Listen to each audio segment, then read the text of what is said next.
Hi, this is Terry, and welcome to Cat Scratch Kitchen. Today I'm going to share with you my all-time favorite condiment, Pico de Gallo. With just a few fresh ingredients, you can make this classic Mexican dip. Tomato, onion, cilantro, jalapeño, lime, and a little salt. You're going to love it. You're going to need to dice your ingredients to 1/4 to 1/2 inch. Now that's small, but something like a chopper makes this an easy job. You're going to need about 1.5 pounds of red ripe tomatoes. That's 3 or 4 depending on the size. Now I leave the pulp in my tomatoes, but some people like to take the seed and pulp out because they don't like the extra juice. Put your tomatoes in a large bowl, and now you're going to need 1 cup to 1.5 cups of finely chopped onions. That's about 1 medium to large onion. My onions were pretty small, so I used 2 smaller onions. You can use red or white onions, it doesn't matter. Add your onions to the bowl with your tomatoes, and now we'll work on our cilantro.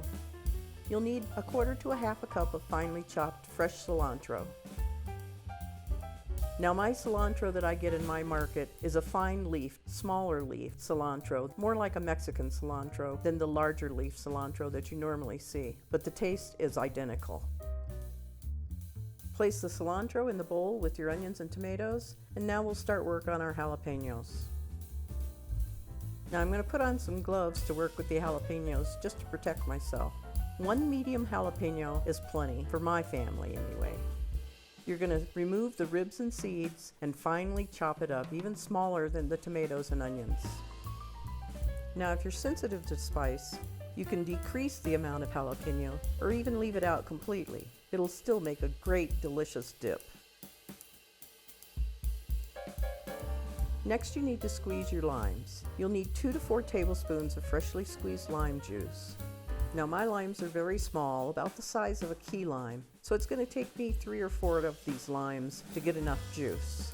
A normal size lime contains about 2 tablespoons of juice, so you would only need 1 or 2. Now you can use the bottled lime juice if you want to. Your pico just won't be quite as fresh tasting as using fresh limes. I would suggest that you start with 2 tablespoons of your lime juice, and once your pico is completed, taste it. See if you need to add more. It's easy to do, but it's hard to take it back out.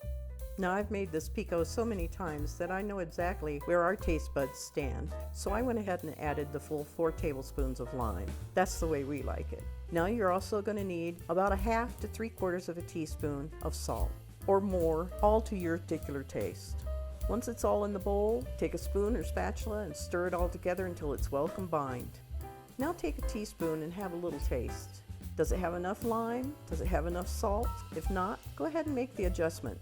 If you actually have too much salt or lime, there's an easy remedy. Just dice up another tomato or 2, tasting as you go, and you can balance the flavor yourself. I've done it myself more than once.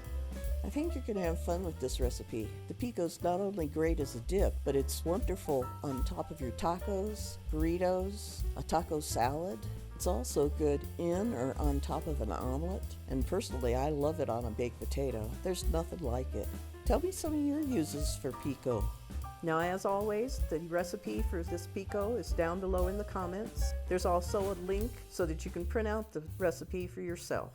Now here's a little added bonus for you. If you want to make the best guacamole with the least amount of work, take 3 mashed, fully ripe avocados, add 2, 3, or even 4 tablespoons of your Pico de Gallo and mix it all together. It makes the best, most delicious guacamole you'll ever have. And that's it. I hope you enjoyed watching this video and that you enjoy the pico that you make from the recipe as much as I do.